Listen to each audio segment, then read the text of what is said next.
1st of March, the year 2026. And here, tonight we have a lot of stories that are lined up for you. But first, let's get an introduction.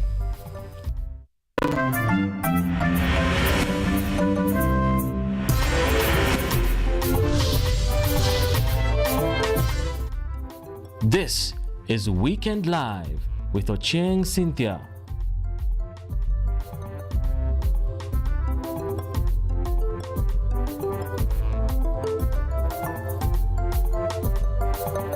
Mutava Mwongeli is joining us for the sign language interpretation, but we're also live across all our socials. On YouTube, it's KTV News Kenya. On X, it's KTV_Kenya. My name is Ochieng Cynthia. Let's get started.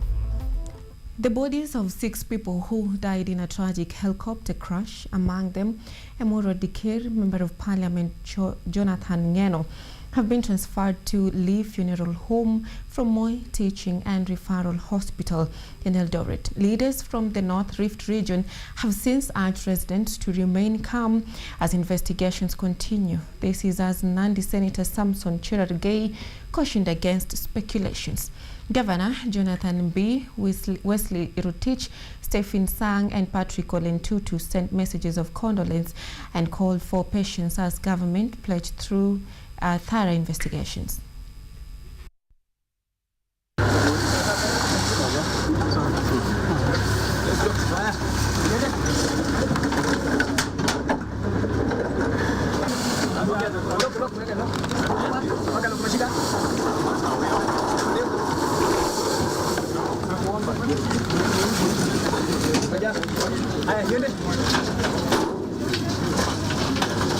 Ile tumeiangalia hizo mili, tungeomba muwie sisi radhi kwa sababu hakuna kitu ya kuona.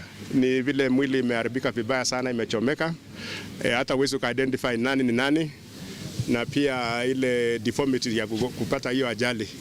So sisi tungeomba tu kwa niaba ya watu wa area hii mjue tu ni ajali imetokezea na hawa watu wameumia, na hakuna kitu ya kurili kuangalia kusema tunataka kuangalia mwili.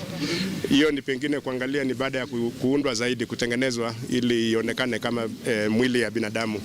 Na mili 6 tumepata, ziko pale, zimepangwa vizuri, zimewekwa vizuri ili kesho tuendelee kushughulikia. Kwanza nachukua nafasi hii kutoa rambirambi kwa niaba ya watu ya kaunti ya Uasin Gishu na kwa niaba ya marafiki ambao ni ya jamii ambao wameathirika, ambao wamepatwa na hii huzuni na hii janga. Tunasema pole sana kwa familia ya hawa watu 6 ambao walikuwa kwa hiyo chopa ambayo ilipata shida. Tunasema poleni sana. Mimi najua kwamba tunajua Mheshimiwa Ngong ambaye ndiye rafiki mkubwa sana ya Uasin Gishu, na juzi alikuwa hapa kwa mambo ya wasanii, na mimi najua wasanii wengi wako hapa. Tunawaambia pole sana. And friends of Ng'eno, I know there are many questions, but I want to appeal to you for peace and calm. Let us be peaceful, especially the people of Digir. I know, and the family, I can't imagine the pain they are undergoing through. So to the people of Narok, the Digir, and the Kalenjin nation, please, we beg that you remain calm, you remain peaceful. We allow the investigations to be continue. I can confirm the scene has been processed. Let us be peaceful until we get what really happened. But to appeal to the pilots and people who fly, especially helicopters and many others, with the way the weather is, sometimes it's not safe, because they landed there, stayed for 15 minutes, came out and even engaged some young men who were playing football, and they were there, and they asked him how long will it take to clear for the mist, and the young men advised them against taking off. But as they say, sometimes the premonition, you never know. But we want to appeal to the people, aviation experts, to be cautious, especially during this season of rain. We are experiencing a lot of rain.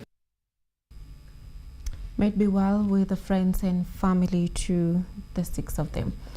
Now, the opposition coalition has called for the government to conduct a swift and independent investigation into the helicopter crash that killed Emuro Dikir, Member of Parliament Johanna Ng'eno, and the 5 The Democracy for the Citizens Party leader Rigathi Gachagua claimed that Ng'eno had been forced to sign a document aimed at removing him from office and has demanded answers from the government for the calling on Interior Cabinet Secretary Kipchumba Murkomen to resign and allow for an impartial investigation. Meanwhile, former Interior Cabinet Secretary Dr. Fred Matiang'i criticized the government for allegedly ignoring the public and protecting criminals. As we call for investigations, I must say that Kipchumba Murkomen cannot be CS Interior, and the family of Ng'eno and the Kipsigis community and other Kenyans expect fair and transparent investigations because Kipchumba Murkomen has been fighting Mheshimiwa Ng'eno. We want to ask President William Ruto to ask Kipchumba Murkomen to step aside to allow for thorough investigations into the air crash. I keep wondering, why do they think they are so unpopular? Shule ilichomeka hapa Nyeri the other day, watoto wakakufa hapo darasha. Up to now, nobody knows what happened. There's no report that is existent, nothing. Watoto walichomeka, wakakawa ashes. Kule Pwani, kulikuwa na kaburi ilipatikana pale. They don't know, they can't tell you coherently how many bodies were found there and what actually happened. Sahi tumeketi sisi zote hapa. We lost our CDF, Chief of Defense Forces, the late General Ogola, fantastic soldier. I don't know, I was asking Speaker Muturi if you have seen a coherent report where the government explained what exactly happened. Ajali iliyotokea Nandi na ikamchukua Mheshimiwa Johanna Ng'eno ni swala la huzuni sana. Inaongeza kwa horodha ya ajali ambazo zimefanyika na bado kupata hata taarifa ambayo inaweza kuridhisha wananchi wa Kenya. Chief of Defense Forces sio simple thing. Na mimi mwenyewe ninukuliwa wazi nikisema General Ogola was taken out. Some international news. Iran has been plunged into an intense military crisis following a confrontation of the death of its supreme leader Ayatollah Ali Khamenei, who reportedly died after a joint United States and Israeli missile strike targeting leadership headquarters in Tehran. Ayatollah, aged 86, who had led Iran since 1989, was killed in an air assault said to have targeted senior officials and strategic military sites. The Iranian government has declared 40 days of national mourning while launching retaliatory attacks against US and Israeli, raising fears of a broader war spreading across the Middle East region. As that is underway, some citizens gathered in various parts of the country to mourn. Reports from other areas indicated scenes of celebration, with some people taking to the streets to mark the news of his death. They said his passing could be a sign of an end to decades of rule and potential usher in political change in Iran, celebrating what they described as the end of oppression. With this attack is excitement and hope for the Iranian people, for freedom and democracy in Iran. As you can see, the atmosphere is almost like a party of people being really excited. For the last 3-4 months, we've been demonstrating almost on a weekly basis for what has been happening in the atrocities inside of Iran, really the genocide against the Iranian people. And so we're excited that we may finally have an opportunity to overthrow the Iranian regime and get to a democratic country.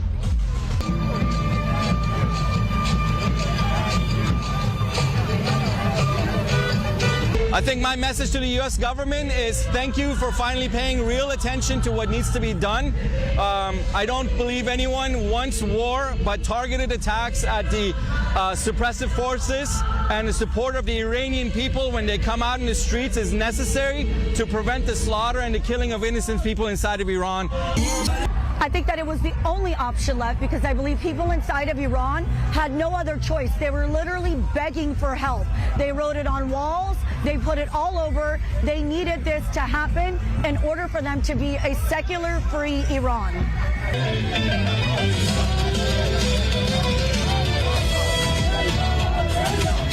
For the U.S. government, thank you, President Trump. For the U.S. government, we want to thank all the congressmen that have backed us up. And for the people inside of Iran, we have been a voice for you from day one, and we're here for you till the end. Ich bin glücklich. Keiner will einen Krieg und USA, Israel wollen sicherlich keine, die haben ihre Interessen, aber es ist nicht anders möglich für das iranische Volk, jemals Freiheit zu erleben. Es geht nur durch eine Intervention von außen und darüber bin ich glücklich, dass die Menschen einfach eine Basic Freedom bekommen, wie wir alle. 9 people have been reported dead in violent clashes that erupted outside the U.S. consulate in Karachi, Pakistan on a 45 billion shilling national solar power program for schools. The president unveiled a plan to install solar panels in 32,200 schools across the country, a move he said will reduce reliance on firewood and other non-renewable electricity. All right. Speaking during the celebrations marking 100 years of Alliance Boys High School, Ruto outlined the government's efforts to combat the severe effects of climate change through the launch of the 45 billion Kenyan shillings project. President Ruto also used the platform to outline his broader vision for Kenya's future. He urged the youth and the nation at large to embrace education, innovation and technology as pillars of economic transformation. He further emphasized that Kenya has the potential to achieve development levels comparable to more advanced nations if it invests properly in science and technology.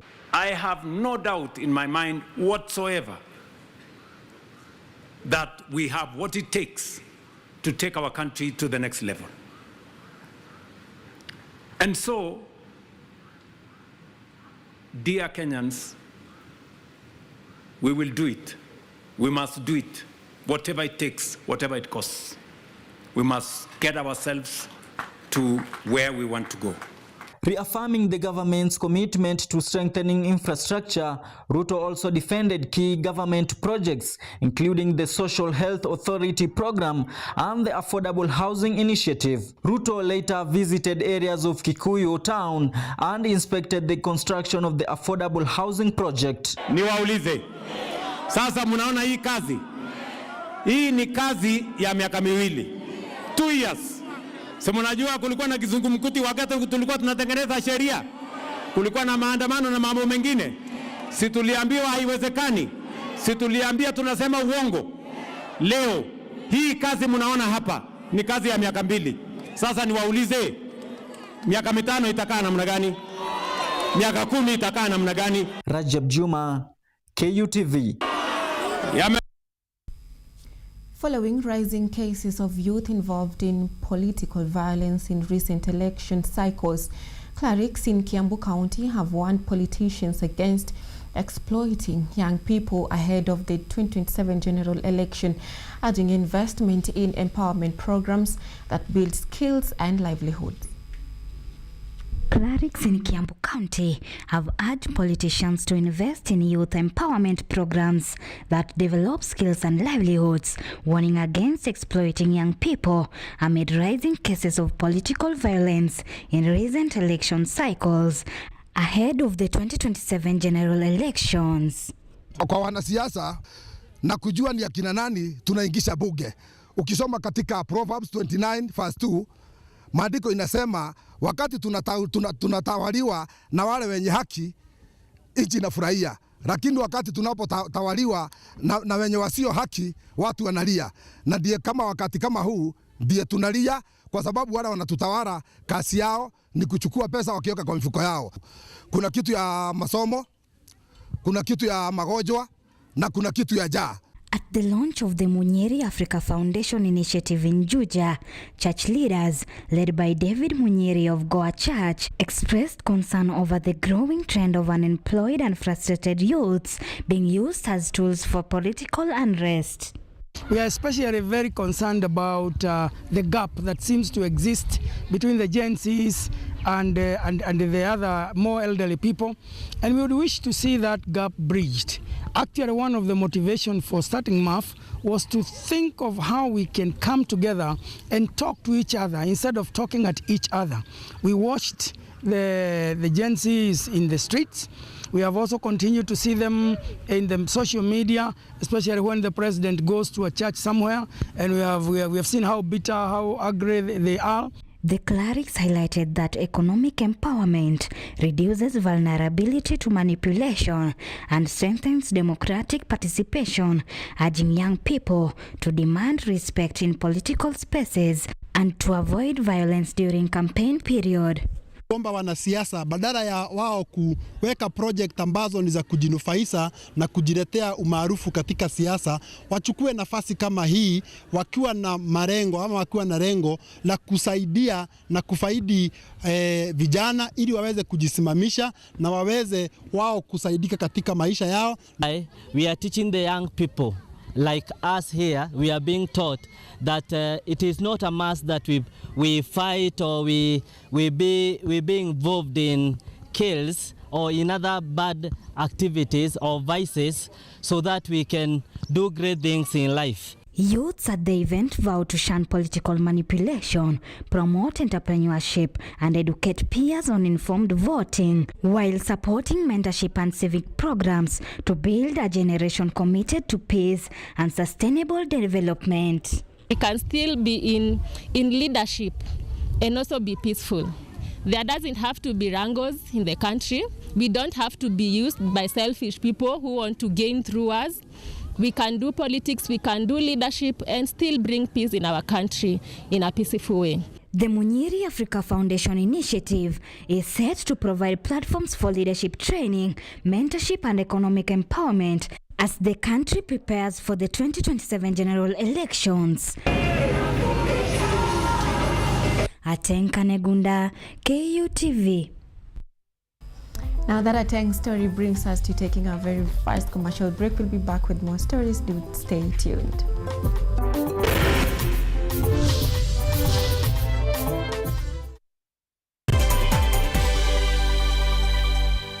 Hello everybody, I'm your host Yuri and this is KU Plug, the best entertainment and nightlife show Kenya has to offer. Only here in KU TV, and since it's the first episode, let me introduce you kidogo to what we are about. We have Tubonge, where we have conversations with nightlife personalities, DJs and creatives. We have The Night Shift, where we document Kenya's vibrant nightlife, DJs, events, artists and culture. We have Banja, capturing raw public opinions on trending topics, views and experiences. Na KU Plug sio KU Plug bila kukosa the plug, where we spotlight underground talent, student businesses, fashion trends and viral movements. And finally, Behind the Tent, a cinematic behind the scenes of music videos, film sets, photo shoots, events and hustle stories. So, let's dive in.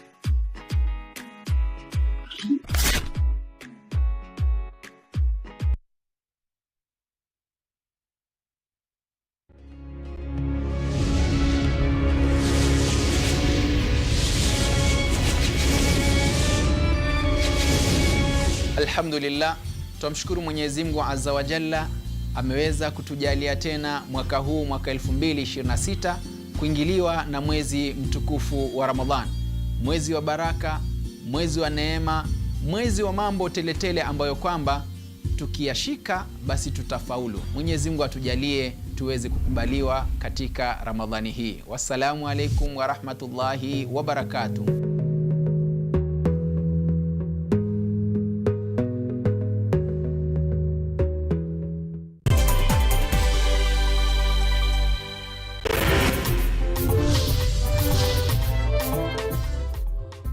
You are watching Weekend Live with Ochieng Cynthia.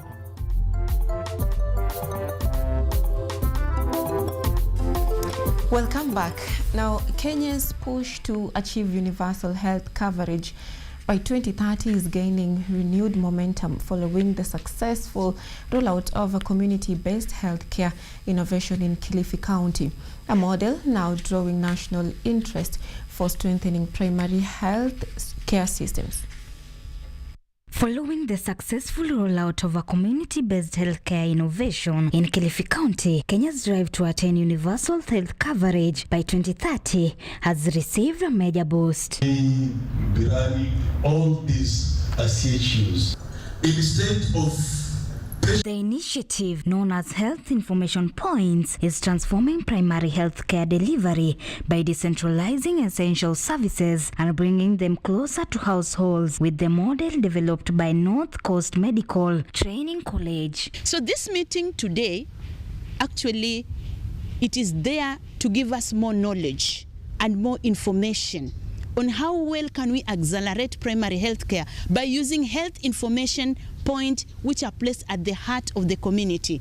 How well can we upscale this innovation and seek that replicability in other counties? Speaking during the second annual community health workshop in Mombasa, Kilifi County Primary Health Care Coordinator Edward Mombo said the county has made significant progress where the model has drawn national interest, with 19 counties visiting Kilifi to benchmark its success.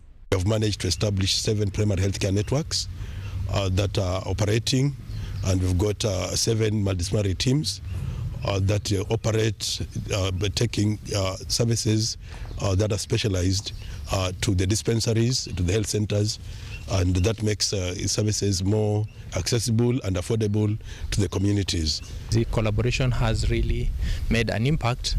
And one other reason is because of the collaboration the two organizations have with the Kilifi County, which has given us a platform or an area for trying to benchmark or to. As counties expand primary health care networks, officials cite progress but highlighting a shortage of family physicians, urging residents to enroll in Taifa Care under the Social Health Authority SHA to cut out of pocket costs. Even further, so that we have a lot of counties, more counties coming, but even in terms of if we focus in terms of building the capacity of health workforce, I think it would be very good for to look at the model at the institution and also be able to have a way of leveraging, not only getting healthcare workers trained, but we want to have fit for purpose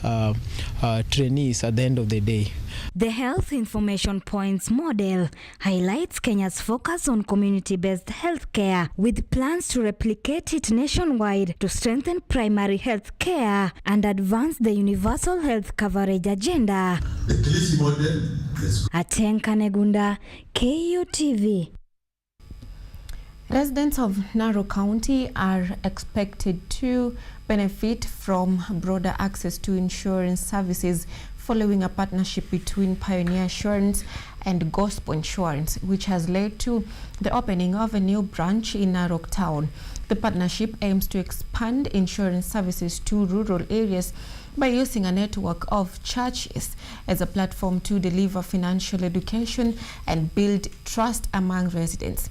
Speaking during the launch, Pioneer Assurance CEO David Rono said the initiative seeks to break the misconception that insurance is only for higher income earners, noting that the insurance sector in the country still has low penetration, highlighting the need to strengthen awareness campaigns. While Lilies emphasized the importance of ethics and faith in strengthening the sector. Kennedy Hongo, yes, the immediate past Waziri, county government of Kisumu, responsible for lands and those other things. What I can say today is that this partnership between Pioneer and Gospel is the best thing that has happened to this country. As a person who has gone through the swearing-in ceremony, one of the things we are always asked is, "In God, so help me God." That's in the constitution of the country. The president calls the same, the Chief Justice, the Attorney General, all the cabinet members, we all say, so help me God. I'm Bishop Augustine Rugut of Just Gospel Power Ministries. Leo tumekuwa na conference ya kwanza, we are calling it Faith and Investment Conference. Our vision is to connect faith and investment. Many times the church, we have been too much dealing with spiritual things. But it's covered, we need money in the church. The church can also invest.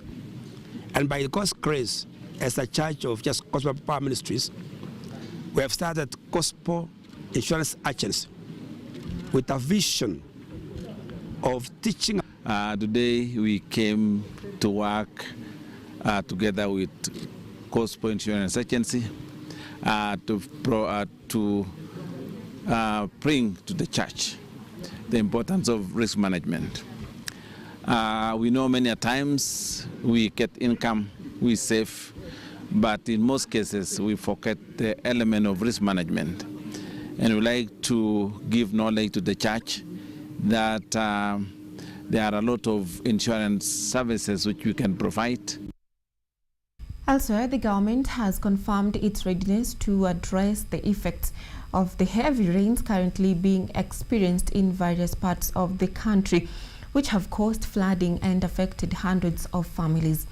The Cabinet Secretary for Public Service, Human Capital Development and Social Programs, Geoffrey Ruku, said emergency response systems have been activated to ensure that affected residents receive immediate assistance, including food supplies, temporary shelter, and other essential services. He urged citizens, especially those living in flood-prone areas, to take precautionary measures and avoid crossing swollen rivers.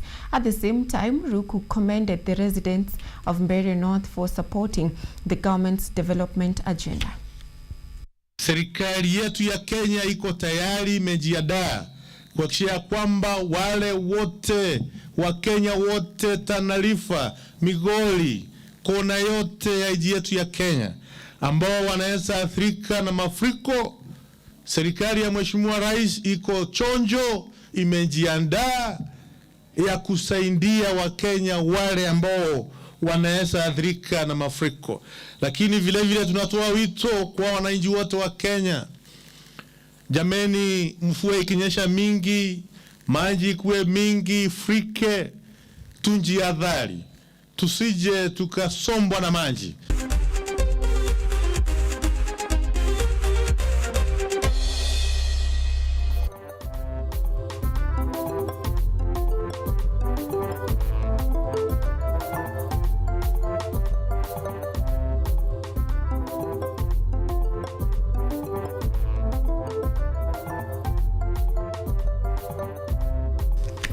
Now on to sports. The national campaign to promote the sport of badminton was launched over the weekend in Nanyuki, Laikipia County, with about 70 players participating in the inaugural competition dubbed the Boom and Thrive Badminton CSR Tournament 2026. The tournament attracted players from 6 counties, including Nairobi, the Central Region, and the Rift Valley. The event also served as a platform to mentor and inspire young people, with winners receiving trophies and cash prizes. The organizers, in collaboration with various sponsors, aim to revive the sport in the country and motivate youth participation so that Kenya can compete in international tournament in the future. I've played badminton for quite some time now. I would say like I'm nearing the late years of my career in badminton, but this event is something that has brought me back to badminton. So I would really like to thank the organizers because it's such an opportunity. We usually don't have very many tournaments throughout the year, but events like this bring us together and enables us to grow in the sport. For example, this is an event that was really keen on encouraging the young players who are coming into the sport to grow and to get more competitive games so that they can really get better in the sport. Boom and Thrive, I think, is a safe haven for me because apart from just being a sponsor, I am a player. This is my keep fit and my release, my stress relief place. The reason as to Faha we decided to partner with Boom and Thrive is because the court is in our locality. So this is part of our CSR.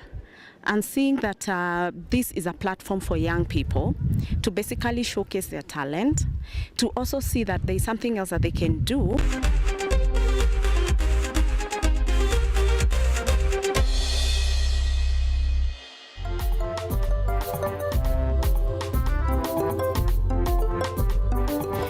Well, many thanks for giving us some of your 30 or so minutes to get you informed on the latest development across and beyond our countries. And I'm being reminded, last time I said Manu instead of Maina. So that today I have it correct. So on the TX you have Lucy and Maina, and my director has been Franklin Indenji. Not forgetting our very abled and the translation, we have Mutava Mwongeli. My name is Ochieng Cynthia. Do have a very fantastic night.